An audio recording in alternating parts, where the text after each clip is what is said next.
The Galactic Council had existed for more than 10,000 years, and during all that time, they had kept peace between hundreds of different species across the stars. The Council made many laws, but one law stood above all others, and everyone knew it by heart. They called it the First Law, and it was simple enough for anyone to understand. Never harm the children of any species, no matter what conflicts existed between their worlds. This law had been carved into massive crystal monuments on Prima Station, where the Council held their meetings, and every ambassador who entered those halls could see the words glowing in the light of distant stars. Humanity had only joined the Council 50 years ago, after they finally figured out how to travel faster than light. The other species considered humans to be young and reckless and emotional, but that did not matter, because the First Law protected human children just like it protected the children of every other species in the galaxy. The humans had accepted this law gladly, because it meant their kids could grow up knowing they were safe even among aliens who might not like their parents very much. Commander Jake Morrison had been chosen to lead the human delegation aboard a ship called the Horizon's Edge. He was a calm man with gray starting to show in his dark hair, and he had spent most of his career trying to build good relationships with the other Council species. His wife Lisa worked on the same ship as the chief medical officer, and she spent her days treating both humans and aliens who got sick or injured. Their daughter Emma was 8 years old with bright eyes and endless questions about everything she saw. Emma lived on the ship with them along with about 30 other human children, whose parents also worked in the delegation. The kids went to school in a special wing of the ship where teachers from Earth taught them about mathematics and history and science. During their breaks, the children would run through the corridors playing games, and sometimes they would press their faces against the viewing ports to watch alien ships drift past in the darkness of space. Emma's best friend was a girl named Sophie, who was 9 years old and loved to draw pictures of all the different aliens they met. The two girls were inseparable and could often be found giggling together in the ship's common area while their parents worked. Jake liked his job most of the time, even though it meant sitting through long, boring meetings where different species argued about trade routes and mining rights. He believed in what the Council stood for, and he trusted that the laws they had built over thousands of years would keep everyone safe.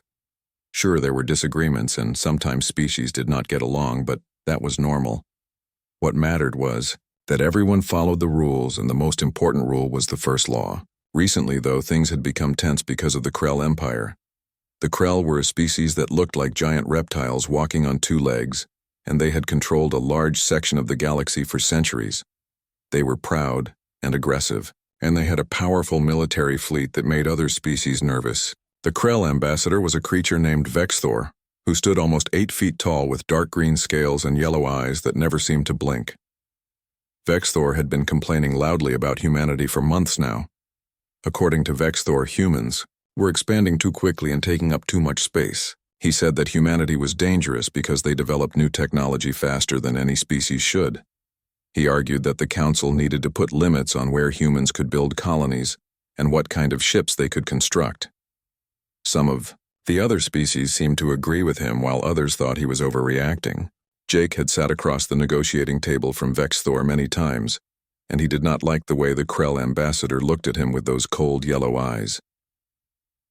The Council had called an emergency session on Prima Station to discuss the growing tension between the Krell and humanity. Jake prepared his arguments carefully and made sure all his reports were in order. Lisa packed their things and made sure Emma had enough books and games to keep her busy during the trip. The journey to Prima Station would take 2 weeks even, at faster than light speed, so everyone tried to make themselves comfortable. On the way there, Jake spent his evenings with Emma, helping her with homework and telling her stories about Earth before humans went to the stars. Emma always wanted to hear about her grandfather, who had been one of the first astronauts to visit Mars back when that was considered a huge achievement. She could not imagine a time when humans stayed on just one planet, but Jake remembered it well enough. Lisa worked long hours in the medical bay during the trip because a virus had been spreading through the crew. Nothing serious, but enough to keep her busy. When she finally came home each night, she would sit with Jake and talk about the upcoming council session. She was worried about the Krell and what they might do. Jake told her not to worry because the council had laws and procedures and no one would dare break them.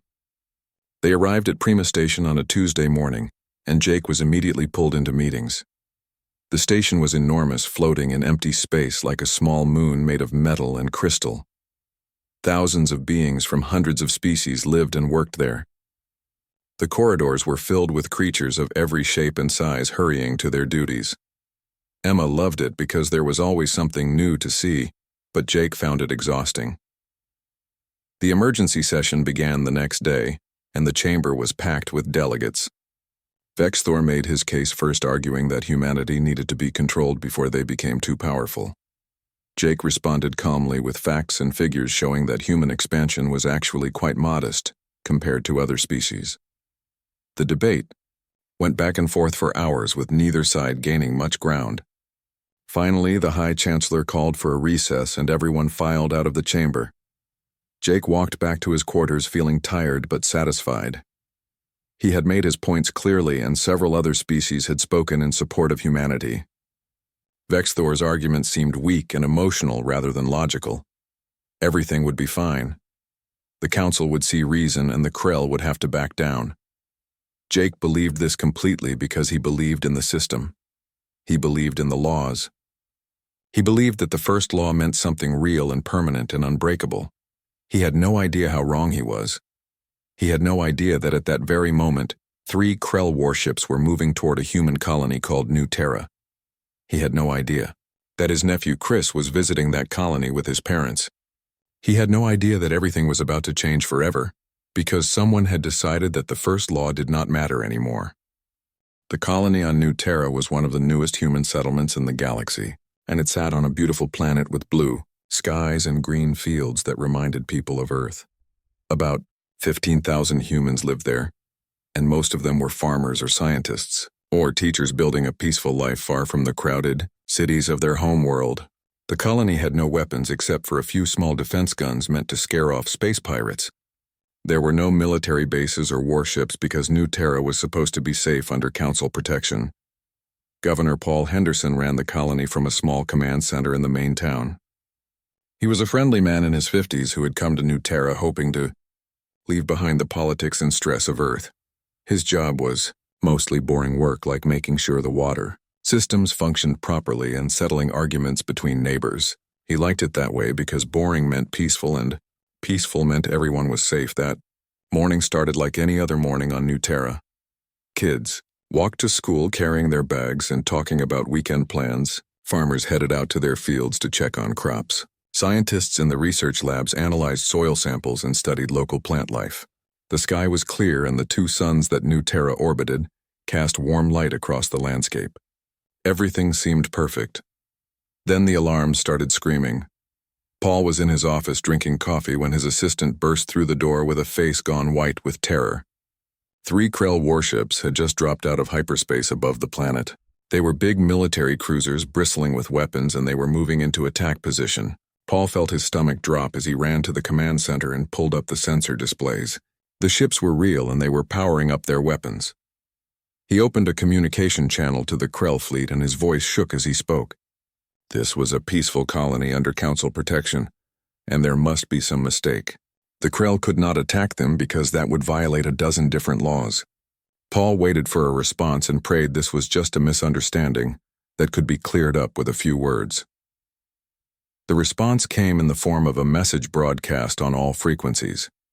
The voice was cold and mechanical, and it spoke in perfect human English so there would be no confusion. Humanity grows too fast, and this is a lesson in restraint. Then the Krell opened fire. The first energy beams hit the colony's shield generators and the whole planet seemed to shake. Paul watched in horror as the shields flickered and died under the assault. He immediately gave the order to evacuate all civilians and especially the children. Get the kids to safety first and then worry about everything else. Alarm sirens wailed across the colony as parents grabbed their children and ran toward the underground shelters that had been built for emergencies. Nearly 2,000 children were rushed into 3 large shelters beneath the main town. Teachers and parents herded them down the stairs while trying to keep everyone calm. The youngest kids were crying and the older ones looked scared, but they all moved as quickly as they could. Once the children were inside, the heavy blast doors sealed shut, and the adults who had volunteered to stay with them tried to make the kids feel safe. They told them this was just a drill and everything would be fine soon. Above ground, Paul and the few security officers the colony had were trying desperately to mount some kind of defense. The small guns they had were useless against Krell warships, but they fired anyway, hoping to buy time for help to arrive. Paul sent out emergency signals to every human ship in range begging for assistance. The nearest defense fleet was 3 hours away, and he knew that might as well be 3 years. They were on their own. The Krell warships ignored the pathetic ground fire and focused their weapons on specific targets. Paul watched the sensor screens and felt ice form in his chest as he realized what they were targeting. The Krell were not shooting at the command center or the power plants or anything military. They were targeting the shelters. They were targeting the children. He screamed into the communication channel, demanding to know what they were doing. Those were children down there, and the first law protected them, and the Krell had to stop. But the Krell did not stop. They fired massive energy beams straight down through hundreds of feet of rock and concrete. The shelters had been built to withstand bombs and earthquakes, but they had not been built to withstand direct fire from warship weapons. The first shelter collapsed in on itself, killing everyone inside instantly. The second shelter held for a few minutes longer before the ceiling gave way. The third shelter was breached and fire rushed through the corridors. Some of the adults tried to shield the children with their own bodies, but it did not matter. The weapons were too powerful and there was nowhere to hide. Paul Henderson fell to his knees in the command center as the reports came in. The shelters were gone. Nearly 2,000 children dead. 400 adults dead trying to protect them. He could not breathe, and he could not think, and he could not understand how this was happening. The first law was supposed to prevent this. The galaxy was supposed to be civilized. Children were supposed to be safe. The human defense fleet arrived 3 hours later with warships ready to fight. But by then, there was nothing left to fight for. The Krell had finished their attack and jumped back into hyperspace. They left behind a smoking ruin and thousands of bodies and a colony that would never recover from what had been done to it. The fleet commander ordered his ships to spread out and search for survivors, but there were not many to find. Among the dead were diplomats' children and scientists' children and farmers' children. Kids who had been laughing that morning. Kids who had been studying math and playing games and planning their futures. One of those children was a 9-year-old boy named Chris Morrison, who had been visiting his aunt and uncle on New Terra. Chris loved building model spaceships, and he wanted to be an engineer when he grew up. He had arrived on the colony just 2 days earlier, excited to explore a new world.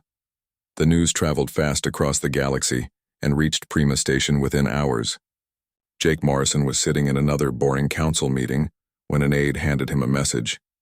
He read it once and then read it again because his brain refused to accept what his eyes were seeing. New Terra had been attacked and the children were dead and Chris was gone. His sister's boy, who he had watched grow up and taught to throw a baseball, was dead because someone had decided to break the law that was supposed to keep him safe. Jake stood up, slowly, and walked out of the council chamber without saying a word. Lisa found him in their quarters an hour later, sitting on the floor staring at nothing. She already knew because the news was everywhere. She sat down beside him and they held each other while their daughter Emma slept in the next room, unaware that her cousin would never play with her again. The Galactic Council convened an emergency session the next day, and every species representative stood in the great chamber waiting to hear what would be said. The evidence was presented in cold clinical terms. The Krell had deliberately targeted civilian shelters containing children. They had broken the first law. There was no question about what had happened and no room for interpretation. Ambassador Vexthor stood before the council with his reptilian head held high. He showed no shame and no regret as he spoke. The human infection must be contained, and we acted in the galaxy's best interest. Some species have to be controlled before they threaten the established order. The Krell Empire did what was necessary. The chamber exploded into chaos. The chaos in the council chamber grew louder as species representatives shouted at each other across the vast hall. Some aliens were demanding immediate military action against the Krell Empire, while others were calling for calm and diplomatic solutions. A few species stayed silent, looking nervous because they feared what the Krell might do to them if they spoke up. The chamber had never seen such disorder in thousands of years, and the guards at the doors did not know what to do. Jake Morrison stood at the human delegation section with his hands, gripping the railing so hard his knuckles had turned white. He watched Vexthor stand there without any sign of guilt or remorse, and something inside Jake broke. He had spent years believing in this council and their laws and their promises of peace. He had brought his family to live among aliens because he trusted that the galaxy was civilized. Now he understood that it had all been a comfortable lie. He stepped forward to the speaking platform and his voice cut through the noise like a knife. The chamber fell silent as everyone turned to look at him. His face was pale and his eyes were red from crying, but his voice was steady and cold. You want to negotiate with child murderers. The first law is not a suggestion or a guideline. It is supposed to be the foundation of everything this council claims to believe in. 1,800 children are dead, and you are talking about diplomatic solutions. Some of the alien representatives looked away in shame, while others nodded in agreement. A delegate from the Shintar species stood up and said that the Krell must face severe consequences for their actions. A representative from the peaceful Mira people called for the Krell to be expelled from the council immediately. But several powerful species remained silent, and Jake knew what that silence meant. They were afraid to act. The High Chancellor Ornzilva raised one of his long, translucent arms and called for order. He was an ancient being who had led the council for over a century, and his voice carried weight that made others listen. He spoke slowly and carefully as he addressed the chamber. The Krell Empire would face economic sanctions, and their seat on the council would be suspended indefinitely. A committee would be formed to investigate the attack and determine appropriate punishments. But the council could not declare war because the cost in lives would be too terrible. Jake felt something snap inside his chest. Too terrible. The cost would be too terrible. He looked at the High Chancellor and spoke in a voice that everyone in the chamber could hear. Too terrible for who? My nephew is dead. 1,800 children are dead. Their parents held them while they died. Those children trusted you. They trusted the law. You promised them they were safe. Lisa Morrison had been sitting in the observation gallery, but now she came down to stand beside her husband. Tears ran down her face as she looked at all the alien representatives who had shared meals with them and laughed at their jokes and pretended to be friends. We gave you our trust and you gave us nothing. You wrote beautiful laws on crystal monuments, but when someone breaks those laws, you do nothing. You are cowards. The chamber erupted again, but this time the human delegation did not stay to hear it. Jake and Lisa and every other human representative walked out together. They left behind their seats and their diplomatic papers and all the work they had done over 50 years. As they walked through the corridors of Prima Station, other humans joined them. Scientists and traders and ship crews who had heard what happened. By the time they reached the docking bay, there were over 300 humans walking in silence. Jake stood before them all and made an announcement that would change everything. Humanity was formally withdrawing from the Galactic Council effective immediately. If the galaxy would not enforce its own laws, then humanity would enforce them alone. The Council had proven that their laws were meaningless words, and humanity wanted no part of it anymore. From this moment forward, humans would trust only themselves. The news reached Earth within a day, and the response was immediate and overwhelming. The planetary government held an emergency session that lasted through the night. By morning, they had made their decision. Every human military vessel in space received orders to return home immediately. The massive shipyards orbiting Mars that had been building peaceful exploration ships switched over to military production.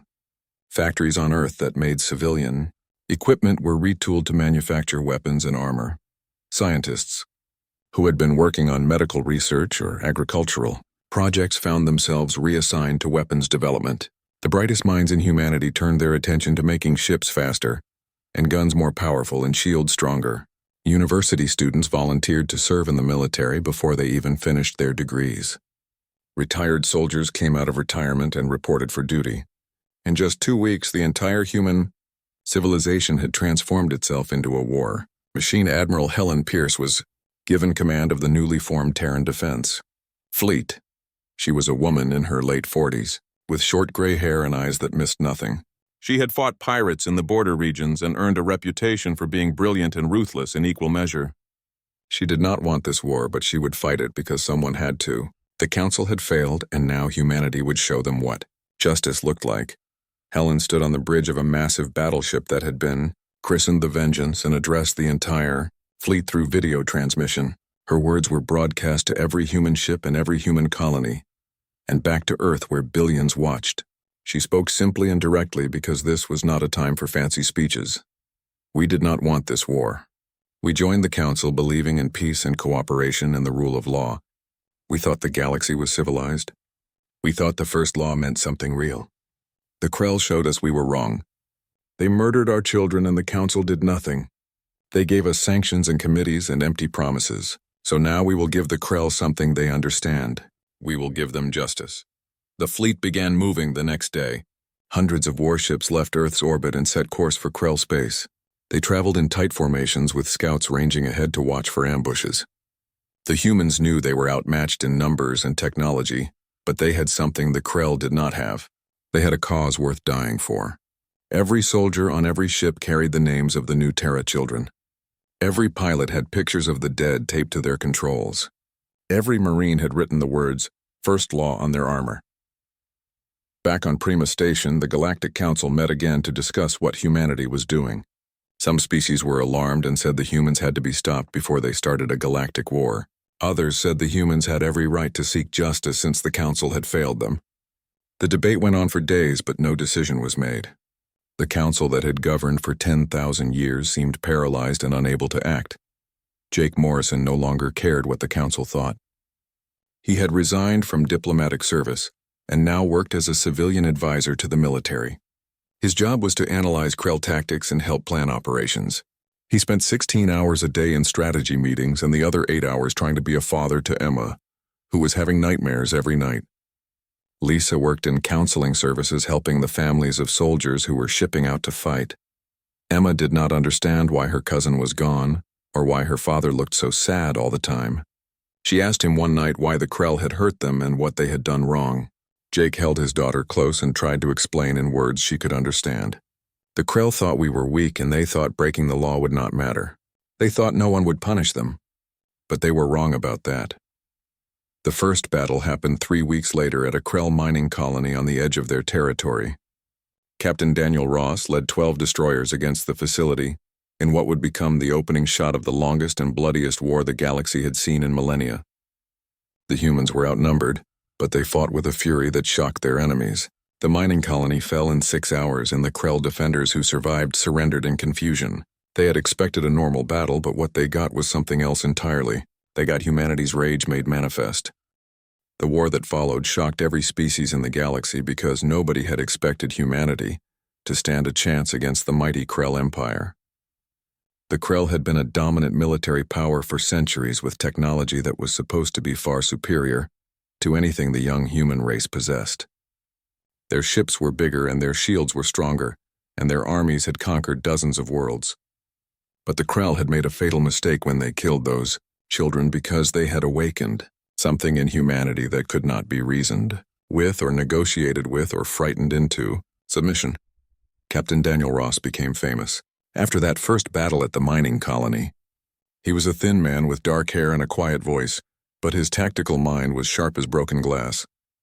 During the attack on the mining facility, he had done something that no Krell commander expected. Before firing a single shot, he had his communication officers broadcast audio recordings from the New Terra attack. The screams of dying children echoed across every Krell frequency. The sounds of parents crying for their kids filled the enemy ships. The last words of teachers trying to protect their students played on loop. Then Ross transmitted a message in the Krell language. You wanted to kill children, so now you get to listen to what that sounds like. Every time you fire a weapon, you will hear their voices. Every time you sleep, you will see their faces. This is what you chose. The psychological impact was devastating. Some Krell soldiers refused to continue fighting and locked themselves in their quarters. Others fought with desperate fury, trying to make the sound stop, but their coordination was broken. Officers screamed orders that were not followed. Ships fired on targets they had not been told to engage. The mining colony defense fell apart, and Ross took the facility with minimal human casualties. He downloaded all their data and destroyed their equipment and left the surviving Krell with nothing but those recordings still playing in their helmets. The tactic spread through the human fleet like wildfire. Every captain started using it in their own way. Lieutenant Karen Hughes pioneered what became known as the Ghost Protocol. She would send stealth drones into Krell command ships and hack their systems to broadcast images of the dead children. The names and faces of every kid who died on New Terra would appear on every screen in the ship. Krell commanders started seeing those faces in their sleep, and some of them went mad from the guilt. Commander Steve Bradley developed something called the Mercy Strike Doctrine. Any Krell ship that surrendered and transmitted an official apology for New Terra would be allowed to leave unharmed. The crew would be given supplies and coordinates to the nearest neutral station. But any ship that refused or tried to fight would be destroyed without warning and without mercy. At first, no Krell surrendered because their culture viewed retreat as the ultimate dishonor. But after a few months of watching their fellow ships get obliterated, they started to reconsider what honor really meant. The first Krell captain to surrender was named Kastik, and he was commanding a cruiser that had been cornered by 3 human destroyers. He knew he could not win, and he knew his crew would die if he fought. So he did the unthinkable and broadcast an apology. His words were stiff and formal, but he admitted that the attack on New Terra had been wrong and that the children should have been protected. The human ships let him go, and he limped back to Krell space, where he was arrested for cowardice. But 2 weeks later, another Krell captain surrendered. Then another. Then 5 more in a single day. Within 6 months, whole Krell fleets were surrendering rather than face humanity's wrath. The Krell High Command tried to stop it by executing officers who gave up. But that just made more captains decide to surrender earlier before they could be stopped. The mighty Krell military machine was tearing itself apart from the inside. But the war was not one-sided, and humans were dying too. Battle after battle claimed lives as ships exploded and boarding parties were cut down and colonies were overrun. Every week brought news of more casualties. Mothers and fathers received letters telling them their children had died in combat. Spouses learned they were now widows. Kids found out they would never see their parents again. The cost was terrible, but nobody in humanity talked about stopping. They had started this war for a reason, and they would see it through to the end. Lieutenant Amy Cox died when her fighter was hit during an attack on a Krell supply depot. She was 23 years old and had enlisted the day after New Terra. Private Gary Turner was killed holding a corridor so his squad could escape from a damaged station. He was 19 and had never even been to New Terra, but he fought like those children had been his own. Commander Nicole Grant went down with her ship after ramming it into a Krell dreadnought that had been bombarding a human colony. She saved 8,000 lives and became a legend. The names went on and on. Every human knew someone who had died in the war. Every family had lost somebody, but they also knew why those people had died. They died because the galaxy needed to learn that some laws were absolute. They died so that no other species would ever think they could murder children without consequence. They died to make the first law mean something real. Jake Morrison watched the casualty reports come in day after day and felt the weight of every single name. These people were dying because of a choice humanity had made, a choice he had supported. Sometimes late at night he wondered if they had done the right thing. Maybe they should have accepted the Council's sanctions and moved on. Maybe this war was just creating more death and more suffering. But then he would remember his nephew Chris and how the boy had loved building model ships. He would remember the 1,800 names carved into monuments on New Terra. And he knew that some things were worth fighting for, even if the cost was high. Lisa Morrison worked in the military hospital on Mars, where wounded soldiers were brought back from the front lines. She saw young men and women with terrible injuries, and she did everything she could to save them. Some she could help and some she could not. The ones who died often asked her to tell their families that it was worth it. They wanted their parents to know they had not died for nothing. Lisa would hold their hands and promise to deliver the message, and then she would go home and cry where Emma could not see. Emma was 10 years old now, and she understood, more than her parents wished she did. She knew the war was because of what happened to Chris. She knew people were dying to make things right. Sometimes she felt guilty, like maybe if Chris had not visited New Terra, none of this would have happened. Her mother told her that was not how blame worked, but Emma still felt it anyway. The war dragged on for 3 years, and the galaxy watched in amazement as humanity refused to quit. Other species started to wonder if they had misunderstood what humans were capable of. The Krell had thought humans were soft and weak because they valued peace and cooperation. Now the Krell were learning that humans valued those things precisely because they understood how terrible war could be. And when war became necessary, humans would wage it with absolute commitment. Then cracks started to appear in the Krell Empire. Some worlds began questioning why they were fighting this war. The attack on New Terra had not benefited anyone, and now Krell soldiers were dying by the thousands. Several colony worlds declared independence and refused to send more troops. The Krell government tried to force them back in line, but that just made more worlds rebel. The empire that had stood for centuries was coming apart. Admiral Helen Pierce saw the reports and knew the end was near. The Krell could not sustain this war much longer. But she also knew that humanity could not either. They had been running on rage and determination, but those things had limits. She sent a message to Earth Command recommending they prepare for peace negotiations, not because the Krell deserved peace, but because humanity needed to stop bleeding, before there was nothing left. The war ended not with a massive final battle, but with the sound of an empire breaking apart from the inside. After 3 years of constant fighting, the Krell Empire simply could not hold itself together anymore. Half of their member worlds had rebelled against the central government because they refused to keep sending their children to die in a war that had gained them nothing. The Krell military that had once been the most feared force in the galaxy was now a scattered collection of broken fleets with officers who no longer trusted their own commanders. Food shipments were not arriving. Factory workers were refusing to build weapons. Soldiers were deserting in huge numbers. The empire was collapsing under its own weight. The Krell people themselves turned on the leaders who had started this disaster. Ambassador Vexthor, who had stood so proudly in the council chamber, was dragged from his home by an angry mob and executed in the streets of the Krell capital. His last words were reportedly a claim that he had only done what was necessary, but nobody wanted to hear his excuses anymore. Other high-ranking officials met similar fates as the Krell population demanded justice for the catastrophe that had been brought down on them. The new Krell government that emerged from the chaos was made up of moderates, who wanted nothing more than to end the war and try to salvage what was left of their civilization. The Galactic Council watched all of this happen with a mixture of relief and horror. They had spent 3 years debating what to do about the human war, while carefully avoiding any real action. Some species had quietly supported humanity by refusing to trade with the Krell. Others had tried to stay neutral and pretend nothing was happening. A few had even attempted to broker peace deals that both sides ignored.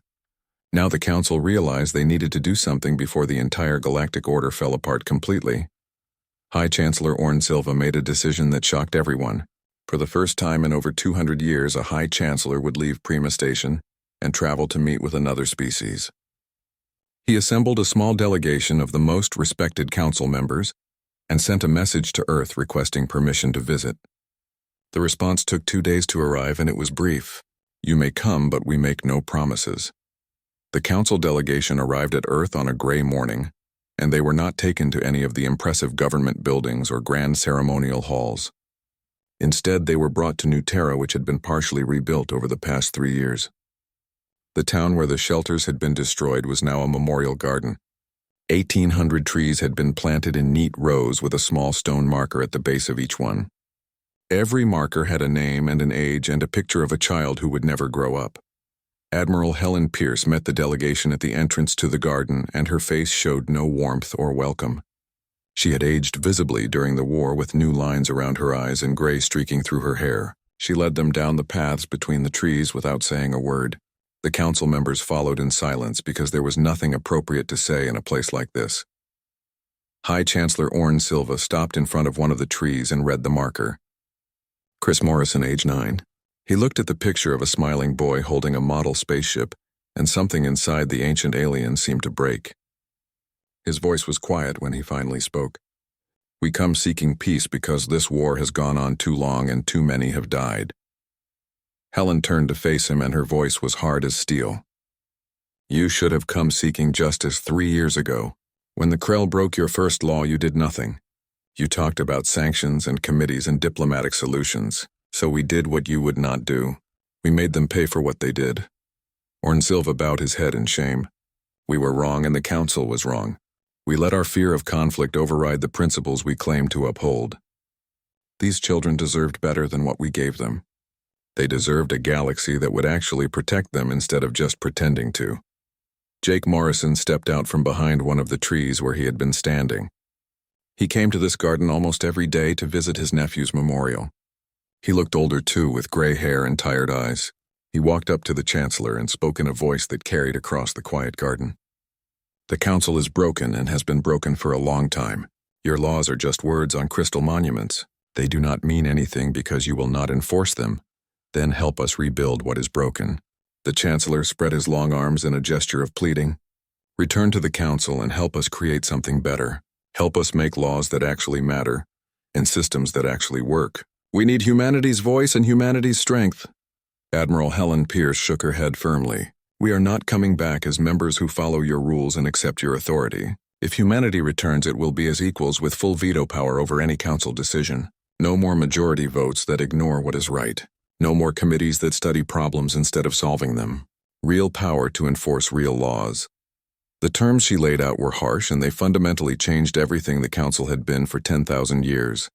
Humanity would have veto authority over any major decision. The first law would be rewritten and expanded.